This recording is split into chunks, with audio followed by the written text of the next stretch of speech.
Good on you, Craig. I mean, why don't you get up for 6 months? I'll probably just go numb.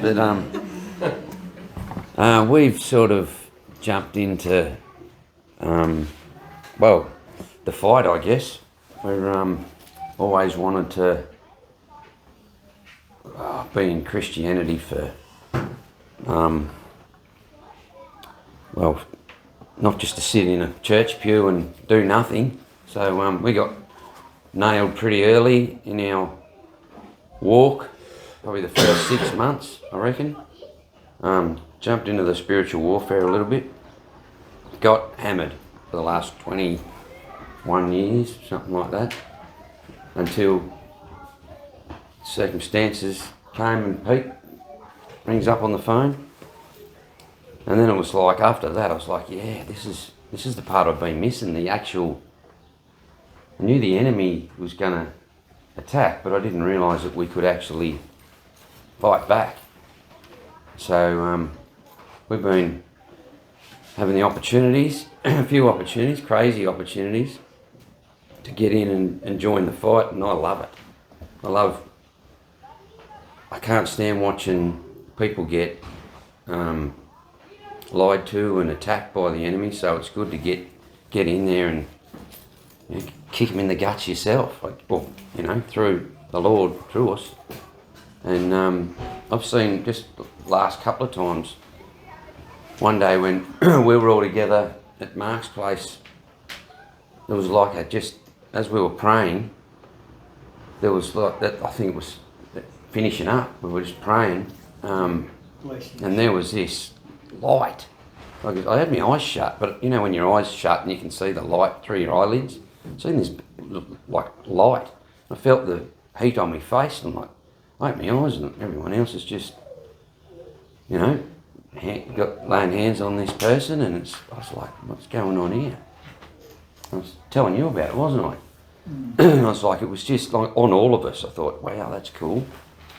And the time before, we were praying for the same person, and there was these two shadows, one about your height and one about my height, just standing off to the side.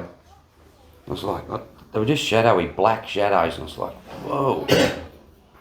And the Lord just said, now finish the job. And I felt a bit weird about it, but I just said, right, I had my Bible, I said, get out, open the sliding door, led them all the way to the sliding door and booted them out there, so they'd come out.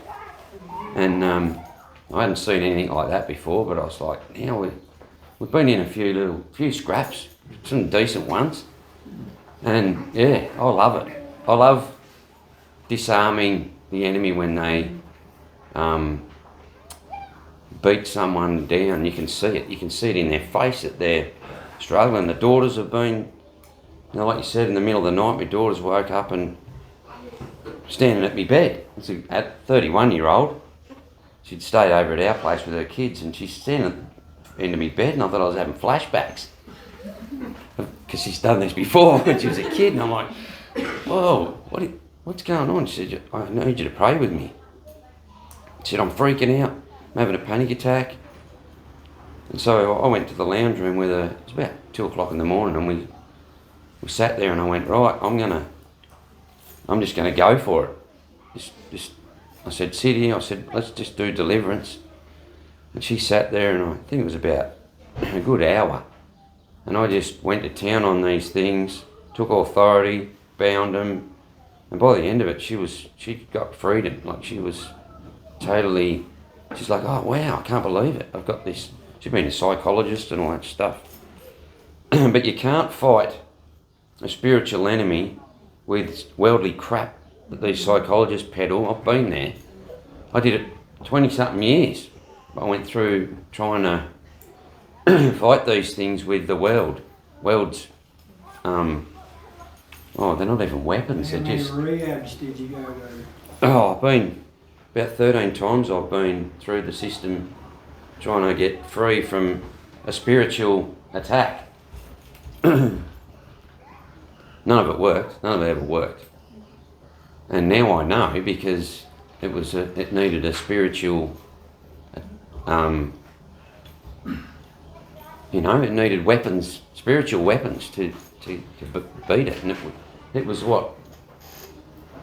Hour on the phone with you? Yeah, took about 20 minutes to come up. I kept saying, what's going on, Craig? Oh, yeah, nothing. Then all of a sudden, bit of a yawn, bit of a cough, more coughs, then he's gagging down the toilet. Yeah, in this kitchen sink first. I don't know if you were there. Yeah, I was. I was Yeah, like, she was in a bedroom, on? listening. Are you alright? But all these years of trying to go through this worldly thing, and psychologists, psychiatrists, rehabs, all this stuff, and it was within 20 minutes. It was like he was kicking the crap out of these things. I'm like, okay, so then the penny dropped, and I thought, so all them years ago, because I was praying over witch shops, witchcraft shops and stuff, and these things were, well, this one particular one, just 2 weeks. It was only a few times, just leaning up against it, praying over it. It disappeared. It became a cartridge printer replacement joint.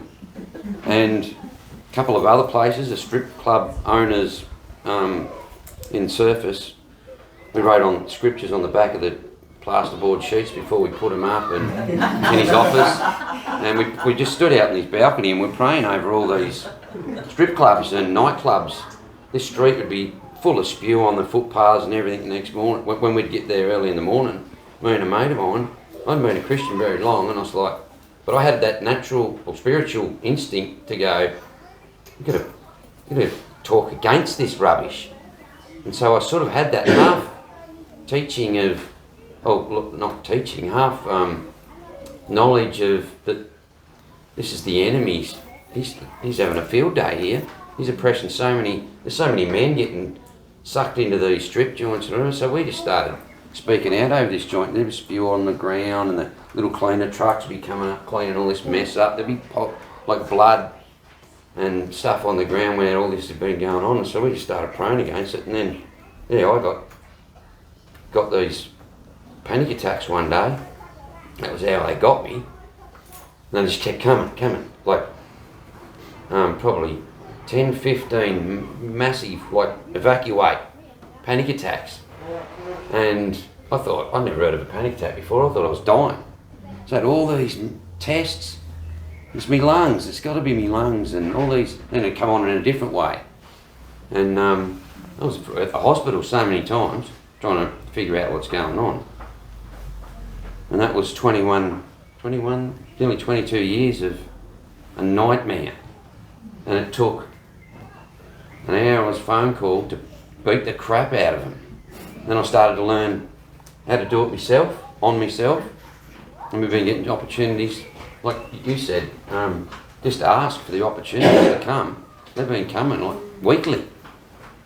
And we've been doing, like it's I love it, I'm addicted to it. We're getting into it, it's kicking the enemy back where, like just getting a bit of your own back, or getting a bit of God's back at them. A bit of your own, like, yeah, definitely. Definitely good to be in the fight, and I love it. I love it. More. I hate seeing people oppressed, but I love being able to be a part of doing something about it. Yeah. Anyway, Well just done. see what it's like up this side.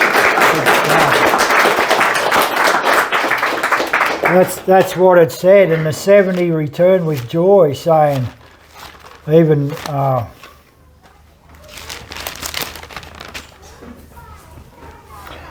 and the 70 returned again with joy, saying, Lord, even the devils are subject unto us through thy name.